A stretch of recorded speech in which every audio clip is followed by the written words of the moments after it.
Alrighty, guys, welcome back. Earlier, we were talking about whether Florida State could buy the TV rights for FSU football from the ACC.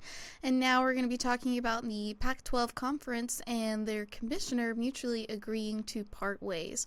But before we do that, I just wanted to remind you guys to like and follow the show. We get a number of questions from viewers that come in during the show. So to ensure that your question gets read on the air, I ask that you use the tips and donation link with your question. That link is streamelements.com/gsmcsportsnetwork./tip. This puts your question at the top of the list so that I can see it, and it also just really helps the show. Alrighty.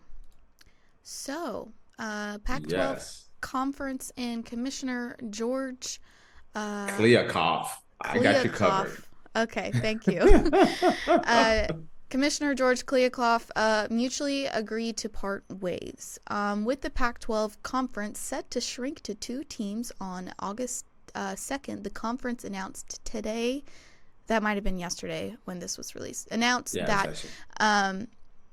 yesterday that it and its Commissioner George Kliavkoff have mutually agreed to part ways effective February 29th of 2024. Kliavkoff's dismissal follows months of speculation and the failure to land a media deal that satisfied his member universities after USC and UCLA announced plans to lead the conference for the Big Ten in June of 2022. The LA school's sudden departure from the conference led Kliavkoff to begin the media right negotiations process earlier than expected, but due to strategic misfires and an inability to push back against the presidents and chancellors of the remaining Pac-12 schools, the conference ultimately collapsed, leaving Oregon State and Washington State as the lone remaining universities. Okay. Now, I'm going to preface this as saying this is my opinion. Okay. This is my opinion. Uh-huh. George Kliavkoff is the Grim Reaper of the Pac-12. And I think if you took all the Pac-12 members and you hooked them up to a lie detector test, and you said, who is the worst hire in the 100 years of the Pac-12, Pac-10, Pac-8, Pac-Man, it doesn't matter. Whatever you want. George Kliavkoff is the worst hire in Pac-12 history. 100 years, I'm saying the number one worst hire ever. I feel like he single-handedly destroyed the Conference of Champions. And that's what the Pac-12 was known as. Coming off, the Pac-12 fell apart in maybe one of their best years ever. Kliavkoff came in I think 2021, right? Yeah, I think it was 2020, 2021 when he came in. 2021. The Big 12 was on the verge of collapse. Oklahoma and Texas, their bell cows of the Big 12, had announced that they are leaving the Big 12 and going to the SEC. The SEC was on verge of collapse. These schools flocked to the Pac-12, begged to be a part of the Pac-12. And I can't remember the old commissioner and Kliavkoff. They took a very... Larry Scott was the... Larry Scott, yeah. They took the approach that they didn't need these schools. They didn't want these schools. Wouldn't even listen. Some of the schools offered for a smaller share, everything, but they wanted a landing spot. You look at the schools of the Big 12. The Pac-12 could have acquired the Big 12, gained a larger footprint and a lot more influence into college football. This is right before their television contract is up. They could acquire the Big 12, then negotiated their contract, and they would have gotten a contract on that SEC level, that 50, 60, $70 million per school. But the Pac-12 and Kliavkoff and them were like, nope, we don't want them, don't need them. So the Big 12 circled the wagons. They Mm-hmm. went out and got some of the group of five schools, Cincinnati and Central Florida and Houston, and brought these schools in so that they could still have a strong conference. And then they did something incredibly smart. They knew the Pac-12 was coming up on their television contract, and then then the Big 12's contract was next. They jumped ahead and negotiated a contract with ESPN. They didn't come in cocky or anything. They negotiated a brand new contract, got their schools a new contract. The ESPN didn't want to spend any more money. Next, you know, the Pac-12 doesn't have a television contract, doesn't have a television partner. Mm-hmm. CBS, Fox, ESPN, they're all out on the negotiations. And then George Kliakoff is like, oh, yeah, we have a great deal coming. We got a great deal. And these schools, the Pac-12 is trying to stay together. The Yeah. Pac-12 tried to stay together all the way to the very end. Kliakoff is still telling them, oh, yeah, the contract's coming. The contract's coming. And What? it's going to be bigger. It's going to be bigger than the What Pac-12. contract? Yeah, the contract. You're talking about my contract's coming, but not you guys. And so week after week, month after month, 1 year passed, going into the next year, and there's still no contract. Next thing you know, they're talking about streaming. They're talking Yeah. about being on you know some of the Exactly. smaller cable networks. Yeah. Everything. In the end, there was no contract at all. Yeah. So it got down to D-Day, and Mm-hmm. Colorado was the first one to be like, "Get me my hat and my coat. I am out." Yeah. And they ran. And Mm-hmm. once they ran, it was like, no, actually, the first two to run was actually USC and UCLA.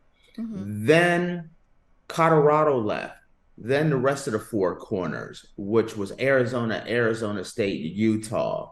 Mm-hmm. Eventually, Oregon leaves with Washington, and they get to the Big Ten. Mm-hmm. And it leaves the four schools trying to figure out that was Cal, Stanford, Washington State, and Oregon State. And these guys are like, what happened?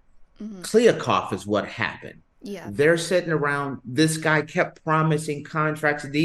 These schools and universities tried to be very loyal to Kliakoff and the Pac-12. In the end, those four schools were left with absolutely nothing. Mm-hmm. Cal and Stanford ended up negotiating to go all the way across country. The ACC is an East Coast conference, and you have two of the furthest west schools you can get begging and pleading to go to the ACC, a conference which is in trouble right now, but it was better than being stuck with Kliakoff and what he negotiated. Mm-hmm.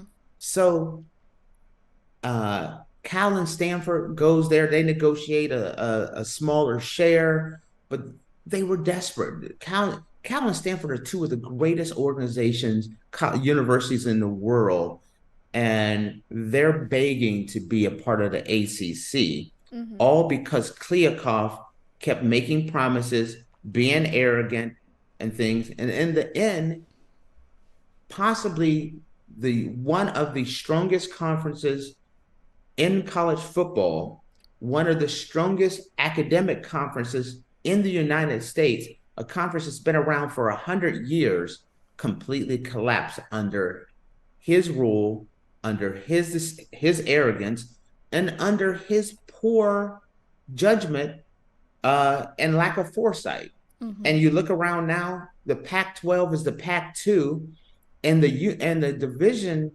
that was begging and pleading to join the Big 12. The Big 12 strong. They have new members. Matter of fact, they have so many members that they decided, no, we don't need Washington State and Oregon State. We're full. We're great, because Kliakoff allowed them to jump ahead, have some foresight, and now the Big 12 is in a very strong place.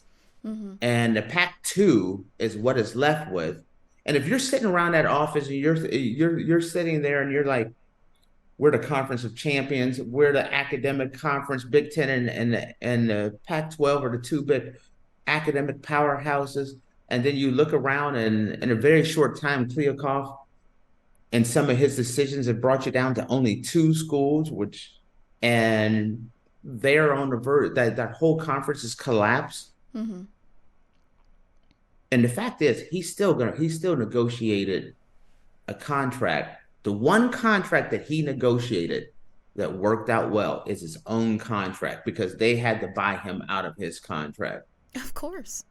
Yeah, the only person that really came out of this thing kind of sort of unscathed because they're giving him money to say, Mm-hmm. "Peace out, homie. You can Yeah. leave." Well, Teresa Gould is going to be the Pac-12's new commissioner after Kliavkoff departs. How do you Okay, how do you feel about that? okay. I think you know what, Teresa Gould. From everything I know about her, Mm-hmm. you can tell I don't sleep at all.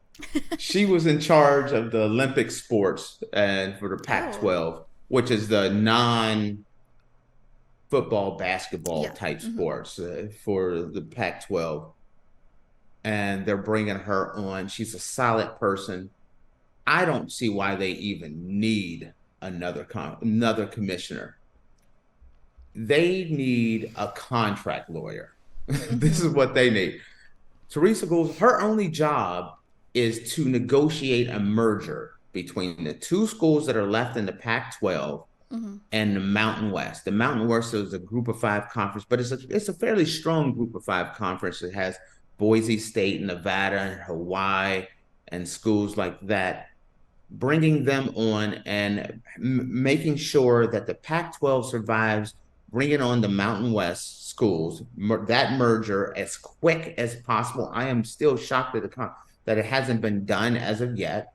Bringing them together while also Washington State's commissioner still negotiating with the college football playoff on keeping the Pac-12 with a automatic bid into the Pac-12. I mean, into the college football playoff. Mm-hmm. That's the only job that anyone has in the Pac-2. You know, if I was doing this back and forth here, Pac-2. Um, they have to keep a college football berth. They got to keep the ability to be recognized as a Power Five conference, and they have to get that merger done. That's her only job. Yeah. And I'm going to tell you this, her job is not for long. If that merger happens, she will not survive being the commissioner of the Pac-12.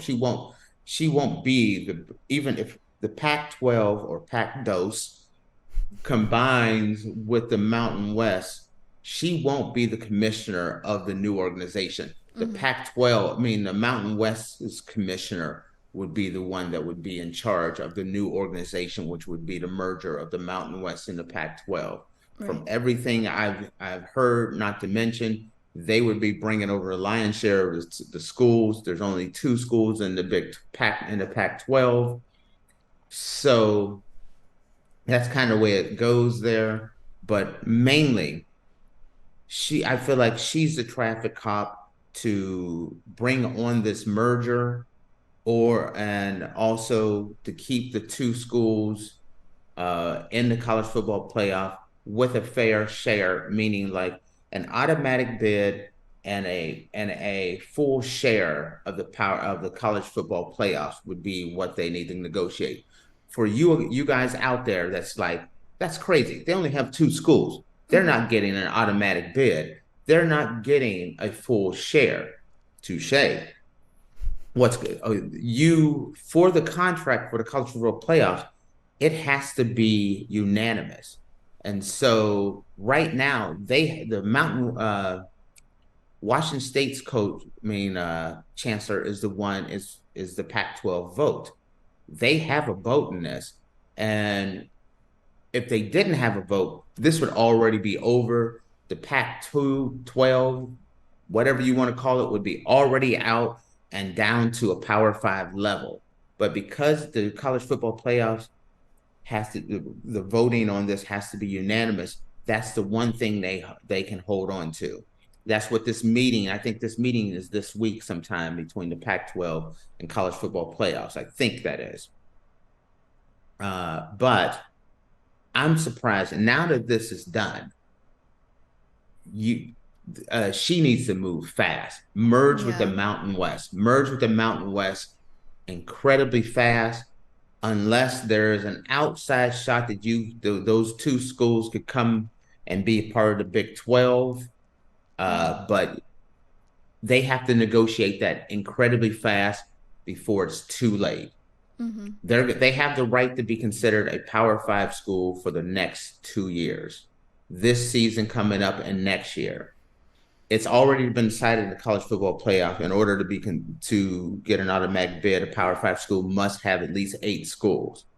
So they're going to have to move incredibly fast, merge together, and hope that they don't get shuffled out. So that's everything in a nutshell there. Yeah. And and I'm going to tell you this from our last conversation in the last segment. The ACC and Florida State needs to pay very close attention to what happened with Kliavkoff and the Pac-12, because the whole saying, those who do not learn from history are doomed to repeat it. Well, it is repeating right now.